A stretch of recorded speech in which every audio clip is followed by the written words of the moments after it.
नमस्कार, आप देख रहे हैं वीयू न्यूज पावर्ड बाय विनय उजाला। आइए नजर डालते हैं 5 अगस्त 2026 की प्रमुख खबरों पर। जम्मू कश्मीर में सुरक्षा के कड़े इंतजाम, एनसी और पीडीपी के विरोध के बीच जनजीवन रहा सामान्य। कोलंबो पहुंचे विदेश सचिव विक्रम मिस्त्री, शीर्ष नेतृत्व से करेंगे मुलाकात। भारत वियतनाम रक्षा सहयोग को मिली नई मजबूती, वायुसेना प्रमुख एपी सिंह ने की उच्च स्तरीय वार्ता। भारत के प्रस्तावित FCRA संशोधन विधेयक पर अमेरिकी प्रतिनिधि ने जताई आपत्ति। यमन में भारतीय जहाज फैज नूरे ओलिया पर हुए हमले की निंदा की, बोला ये अंतर्राष्ट्रीय नियमों का खुला उल्लंघन। कैश फॉर वोट मामला, कोर्ट ने तेलंगाना के मुख्यमंत्री को विदेश यात्रा की दी इजाजत। पश्चिम बंगाल STF ने फरार तुलु मंडल के रिश्तेदारों के घरों पर की छापेमारी। विधानसभा का मानसून सत्र एक दिन पहले ही समाप्त, सीएम योगी बोले विपक्ष ने विकास और सामाजिक न्याय के एजेंडे का किया विरोध। राम मंदिर दान चोरी मामले में सपा ने तीसरे दिन भी किया विरोध प्रदर्शन, कहा भाजपा सरकार में हुआ सनातन धर्म का अपमान। मुंबई में हमले की चेतावनी मिलने के बाद पुलिस अलर्ट, शुरू की जांच। जयपुर रोपवे प्रोजेक्ट पर NGT सख्त, वन भूमि अतिक्रमण मामले में कार्रवाई के आदेश। सोनम वांगचुक के आग्रह पर देवेंद्र महतो ने ग्रहण किया जल, भूख हड़ताल अभी भी जारी। दिल्ली एयरपोर्ट पर CISF की कार्रवाई, 23 लाख की दवाएं बरामद। दिल्ली पुलिस ने इंदौर से साइबर कॉल सेंटर का भंडाफोड़ किया। PM मोदी का वीडियो हटाने पर मेटा से नाराज संसदीय समिति ने मार्क जुकरबर्ग से 3 दिन के भीतर माफी मांगने को कहा।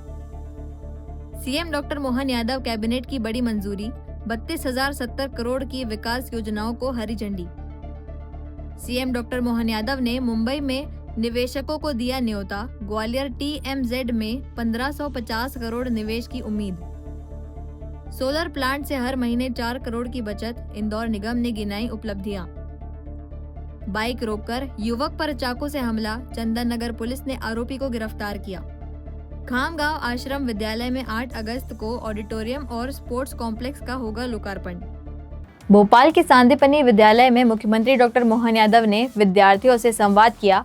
उन्होंने किताबों को व्यक्तित्व निर्माण का आधार बताते हुए पढ़ाई, प्रश्न पूछने और तकनीक के सकारात्मक उपयोग के लिए प्रेरित किया। भोपाल के TD नगर स्थित सांदीपनि विद्यालय में आयोजित किताब से कल तक विशेष संवाद कार्यक्रम में मुख्यमंत्री डॉक्टर मोहन यादव ने विद्यार्थियों से आत्मीय संवाद किया। इस अवसर पर स्कूल शिक्षा मंत्री उदय प्रताप सिंह भी उपस्थित रहे। मुख्यमंत्री ने विद्यार्थियों के सवालों के जवाब दिए और उनकी पढ़ाई, रुचियों तथा स्कूल की गतिविधियों पर चर्चा की।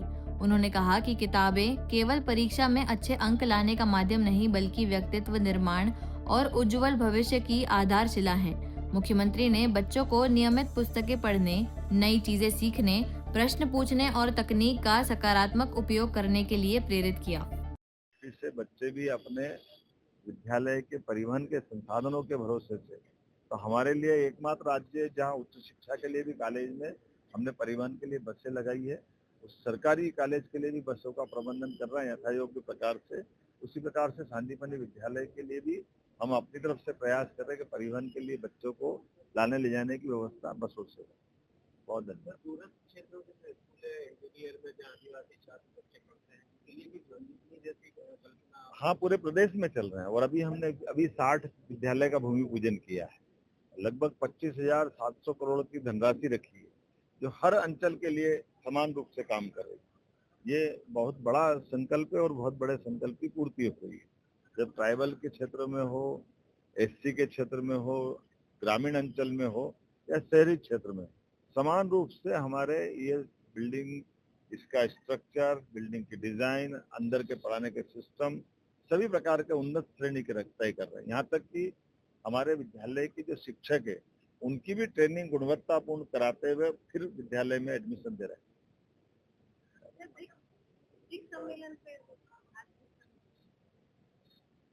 मध्य प्रदेश की धरती और देश की संस्कृति दुनिया भर में अनादिकाल से वसुदेव कुटुंबकम की संस्कृति के नाते जानी जाती है।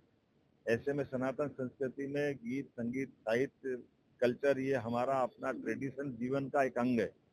मुझे इस बात की प्रसन्नता कि यशस्वी प्रधानमंत्री के नेतृत्व में ब्रिक्स के कल्चर मिनिस्टरों का एक अच्छा कार्यक्रम मध्य प्रदेश की धरती पे मिला है।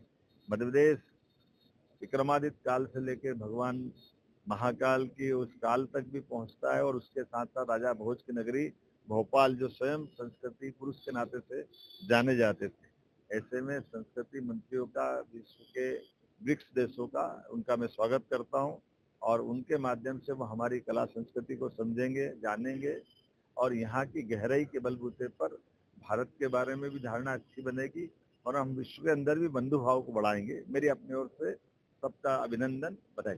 मुंबई में मुख्यमंत्री डॉक्टर मोहन यादव ने उद्योगपतियों को ग्वालियर टेलीकॉम मैन्युफैक्चरिंग जोन में निवेश के लिए आमंत्रित किया। कंपनियों ने 1550 करोड़ रुपए के निवेश और 3600 रोजगार की प्रतिबद्धता जताई। मुख्यमंत्री डॉक्टर मोहन यादव ने मुंबई में आयोजित राउंड टेबल कॉन्फ्रेंस में उद्योगपतियों को ग्वालियर के टेलीकॉम मैन्युफैक्चरिंग जोन में निवेश के लिए आमंत्रित किया। उन्होंने कहा कि प्रदेश की उद्योग अनुकूल नीतियों से मध्य प्रदेश निवेशकों की पहली पसंद बन रहा है। दिल्ली में हुई पहली निवेशक बैठक में 3500 करोड़ रुपए के प्रस्ताव मिले थे। ग्वालियर में विकसित हो रहा देश का पहला इंटीग्रेटेड टेलीकॉम मैन्युफैक्चरिंग जोन दूरसंचार, रिसर्च और इनोवेशन का बड़ा केंद्र बनेगा। सम्मेलन में विभिन्न कंपनियों ने करीब 1550 करोड़ रुपए के संभावित निवेश और 3600 से अधिक रोजगार सृजन की प्रतिबद्धता जताई। मुख्यमंत्री ने निवेशकों को हर संभव सहयोग का भरोसा भी दिया। Round table conference telecom manufacturing zone के इस आयोजन में हमारे बीच भारत सरकार के यशस्वी मंत्री माननीय सिंधिया जी, इस अवसर पर भारत सरकार और मध्य प्रदेश सरकार के सभी अधिकारीगण, अलग अलग टेलीकॉम सेक्टर में काम करने वाली सभी कंपनियों के सभी सम्मानित महानुभाव। वर्तमान का समय सच में यशस्वी प्रधानमंत्री के नेतृत्व में सभी क्षेत्रों में तेजी से गति से बढ़ने का है, और उसी में एक कदम हमने भारत सरकार के साथ मिलकर के मध्य प्रदेश सरकार की ओर से बढ़ाया है। टेलीकॉम सेक्टर का ये हमारा ग्वालियर का जोन, ये सच में हमारी बीती 2.5 साल के दरमियान सरकार के माध्यम से सभी सेक्टर को प्रमोट करने के लिए हमने बहुत अच्छी पॉलिसियां बनाई। अट्रैक्टिव पॉलिसियों के कारण से बड़े पैमाने पर रिस्पांस मिला। बीती GIS का मेरे मित्र मंडलोई जी ने बताया होगा आपके सामने, जो हमने अपने धरातल पे उतरने वाले रिकॉर्ड देखे, ये हमारा भरोसा है सरकार के प्रति हमारे सभी उद्यमियों का, जिसके कारण से बड़े पैमाने पर रिस्पांस मिल रहा है। मध्य प्रदेश सभी सेक्टर में समान रूप से बढ़ रहा है, और जैसा कि आज की दृष्टि से मध्य प्रदेश की अपनी खुद की अगर अंदर की ताकत देखते हैं तो भारत में सबसे सस्ती बिजली, अब भारत तो क्या दुनिया में सबसे सस्ती बिजली कहीं मिल रही है तो मध्य प्रदेश में मिल रही है। मुझे इस बात का गर्व है। हमारे लिए लैंड बैंक का भी सबसे बड़ा लैंड बैंक का रिकॉर्ड हमारा अपना है, और सुगमता के साथ दक्ष लोगों का जो समूह चाहिए, और उसी के साथ उसको भी हम प्रमोट करते हुए रोजगार आधारित उद्योगों के लिए प्रति लेबर 5,000 रुपया महीना देने का कमिटमेंट, अलग अलग प्रस्ताव अनुसार 5 साल 10 साल तक, ये हमारा कमिटमेंट है। मुझे इस बात की प्रसन्नता भी है।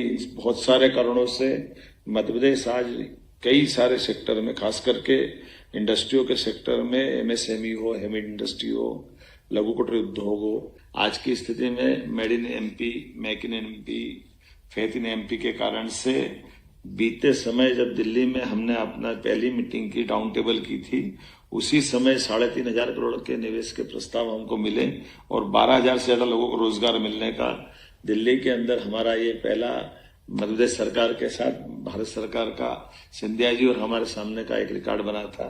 और पूरे देश के अंदर समय समय पर हम रोड शो करते हुए हमारी सारी पॉलिसियों को सबके सामने लाकर हमारे इस कमिटमेंट को सिद्ध कर रहे हैं। आइए मध्य प्रदेश के साथ जुड़े, बढ़ते समय को पहचाने, अपनी व्यावसायिक छलांग लंबी लगाने के लिए आप सबको मध्य प्रदेश बुला रहा है। और मध्य प्रदेश में एक बार आता है वो हमेशा के लिए आ जाता है, वो जाता नहीं है। अपने सभी प्रकार से प्राकृतिक अनुकूलता के अलावा भी देश का दिल है मध्य प्रदेश। पूरा पश्चिम उत्तर दक्षिण सभी क्षेत्रों से मध्य प्रदेश से होकर के ही हर किसी को गुजरना होता है। और वैसे भी मध्य प्रदेश में परमात्मा की कृपा से कोई प्राकृतिक आपदा नहीं आती, कोई समंदर का किनारा नहीं कि कहीं अपने दूसरे कारण होंगे या किसी और कारण से। इंदौर नगर निगम के 4 साल पूरे होने पर महापौर पुष्यमित्र भार्गव ने रिपोर्ट कार्ड जारी किया। उन्होंने 60 मेगावाट सोलर प्लांट, जल परियोजनाओं, सीवरेज और सड़क विकास कार्यों की जानकारी दी। इंदौर नगर निगम परिषद के 4 साल पूरे होने पर महापौर पुष्यमित्र भार्गव ने कार्यालय का रिपोर्ट कार्ड जारी किया। उन्होंने बताया कि निगम ने जलूद में 60 मेगावाट का सोलर प्लांट स्थापित कर हर महीने करीब 4 करोड़ रुपए की बिजली बचत शुरू की है। 2156 करोड़ रुपए की जल परियोजनाओं के तहत 40 नई टंकियां, आधुनिक वाटर ट्रीटमेंट प्लांट और नई पाइपलाइन बिछाई जा रही हैं। 122 करोड़ रुपए की 7 सीवरेज परियोजनाएं पूरी हो चुकी हैं, जबकि 800 करोड़ रुपए से अधिक की सड़क परियोजनाओं पर काम जारी है। महापौर ने कहा कि अगले 1 वर्ष में सीवर मुक्त इंदौर, अमृत 2.0, नमामि गंगे और सिंहस्थ 2028 से जुड़े कार्यों को प्राथमिकता दी जाएगी, जबकि नेहरू स्टेडियम के रिवाइवल का काम अभी शुरू होना बाकी है। भारतीय जनता पार्टी की इस परिषद के रिपोर्ट कार्ड रखने के अवसर पर हम सबके बीच उपस्थित हमारे माननीय सभापति 2022 में जब हमारी परिषद आई तो हम देश का सबसे स्वच्छ शहर थे और जन भागीदारी के मॉडल से अभी भी है और स्वच्छता जोड़ी में भी हम नंबर 1 आएंगे, ऐसा मुझे विश्वास है। तेजी से काम भी शुरू किया। मैं आज की इस पत्रकार वार्ता में इंदौर की जनता से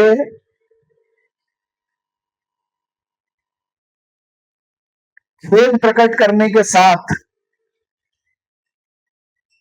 अपनी बात आपके साथ रखना चाहता हूं कि भविष्य के इंदौर की संकल्पना और प्लानिंग को एग्जीक्यूट करने में शहर में जो बड़े स्तर पर इंफ्रास्ट्रक्चर डेवलपमेंट के काम हो रहे हैं उससे जो कष्ट उनको हुआ है, क्योंकि जब कोई काम होता है तो थोड़ा कष्ट तो, थोड़ी कठिनाई तो झेलना पड़ती है। हम हमारे खुद का घर भी बनाते हैं तोड़ के, तो जब तक वो बनता है तब तक कुछ कष्ट तो उठाना पड़ता है। इसलिए हमने अपने 5 साल के कार्यकाल में 25 साल बाद के इंदौर का सपना देखा। तो मिला ले तो 24 मास्टर प्लान की सड़कों का डिपॉजिट वर्क में हमने प्लान करके, डिजाइन करके टेंडर किया, एजेंसी आ गई। अभी 24 में से 15-16 सड़कों पर काम हो भी रहा है। जैसे जैसे अतिक्रमण का और बाकी की डिजाइन फाइनल होती जा रही है, वहां भी हम तेजी से काम शुरू कर रहे हैं। वैसे ही मध्य प्रदेश सरकार के अलग अलग विभागों ने इंदौर शहर को इंदौर हीरानगर पुलिस ने ब्राउन शुगर सप्लाई करने वाले अजय यादव को गिरफ्तार किया। आरोपी के खिलाफ एनडीपीएस समेत कई मामले दर्ज हैं। पुलिस नेटवर्क की जांच कर रही है। हीरानगर थाना पुलिस ने गश्त के दौरान ब्राउन शुगर सप्लाई करने वाले शातिर आरोपी अजय उर्फ अज्जू यादव को गिरफ्तार किया है। पुलिस के अनुसार आरोपी पूर्व में पकड़े गए नशा तस्करों को ब्राउन शुगर की सप्लाई करता था और उसके खिलाफ शहर के विभिन्न थानों में आबकारी और एनडीपीएस एक्ट के कई मामले दर्ज हैं। आरोपी का भाई भी पहले एनडीपीएस एक्ट में गिरफ्तार हो चुका है, जिस पर पिट्स एक्ट के तहत कार्रवाई की गई थी। पुलिस अब आरोपी से पूछताछ कर ब्राउन शुगर के मुख्य स्रोत, सप्लाई नेटवर्क और इस गिरोह से जुड़े अन्य आरोपियों की जानकारी जुटा रही है। पिछले कुछ दिनों से हमारे यहाँ लगातार जो है थाना हीरानगर क्षेत्र में 3-4 कार्रवाइयाँ हुई थी ड्रग्स की, जिनमें 3 अपराध जो कायम हुए थे। जो प्राथमिक जो आरोपी था उससे जब पूछताछ हुई थी तो उसने बताया था कि जो ड्रग्स का जो मुख्य सप्लायर है वो अज्जू उर्फ अजय यादव, पिता कन्हैया लाल यादव, निवासी भागीरथपुरा थाना बाणगंगा क्षेत्र का रहने वाला है और वो ड्रग सप्लाई करता है।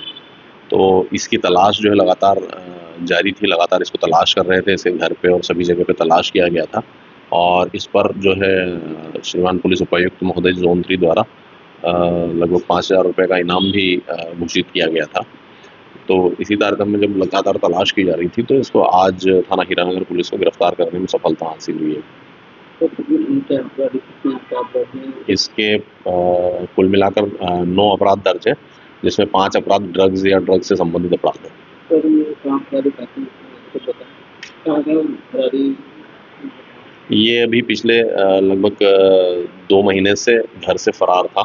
लगातार ये रतलाम, उज्जैन और इस तरफ के इलाके हैं उसी तरफ अपनी फरारी काट रहा था और फरारी के दौरान भी इसने जो है ड्रग सप्लाई करना बताया है और रतलाम में कुछ जगह बताई है इसने जहाँ से ये ड्रग्स लेकर आता है।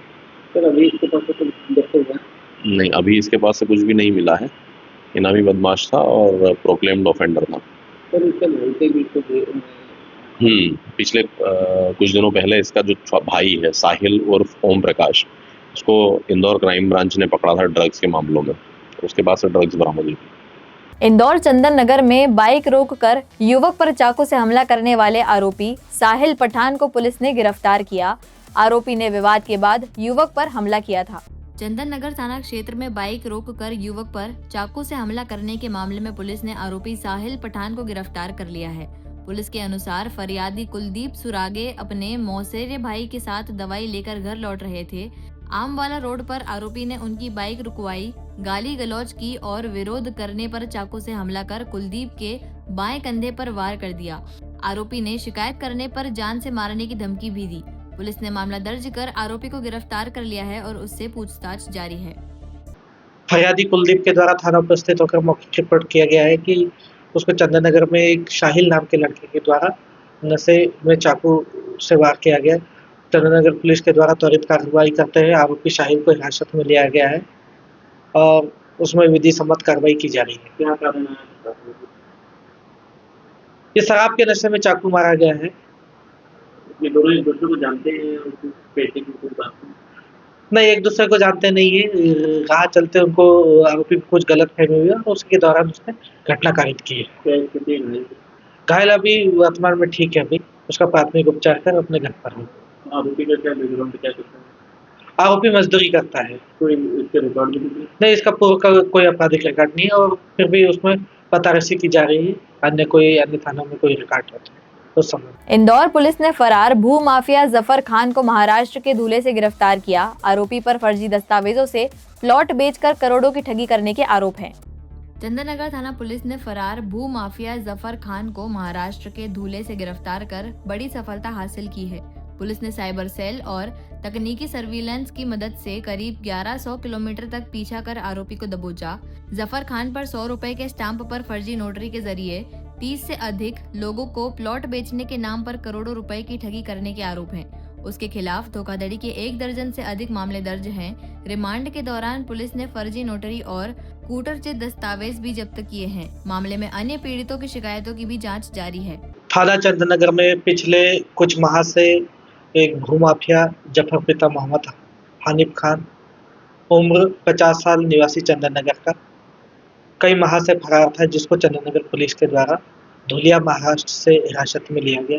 उससे पूछताछ करते उसके द्वारा बेंगलोर, गुजरात आदि जगह फरारी काटना बताया तथा उसके पूर्व में कुल 12 अपराध पंजीबद्ध है तथा वर्तमान में 2026 में केशव नगर तथा गीता नगर कॉलोनी में प्लाटों की हेराफेरी करने के संबंध में 2 अपराध 420 धारा 409 के पंजीबद्ध होकर अनुसंधान में थे।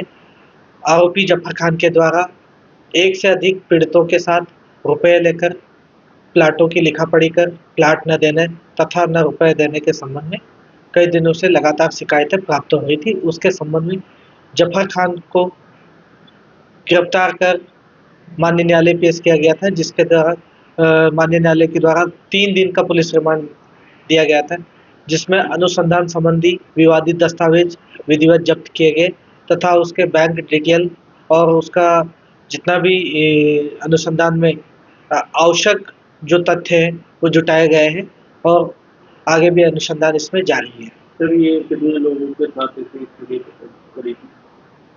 अभी तक पुलिस के पास करीब 20 से 25 आवेदक आए हैं, जिनके द्वारा आरोपी के द्वारा आवेदकों से, पीड़ितों से पैसा लेना, प्लाट के नाम पर हेराफेरी, छलपूर्वक, धोखाधड़ी पूर्वक रुपए लेकर प्लाटों का गबन करना, हेराफेरी इत्यादि संबंधों में जांच तथा अनुसंधान किया। हम फिर लौटेंगे दिन भर की ताज़ा और अहम खबरों के साथ। तब तक के लिए देखते रहिए वीओ न्यूज़, पावर्ड बाय विनय उजाला। है।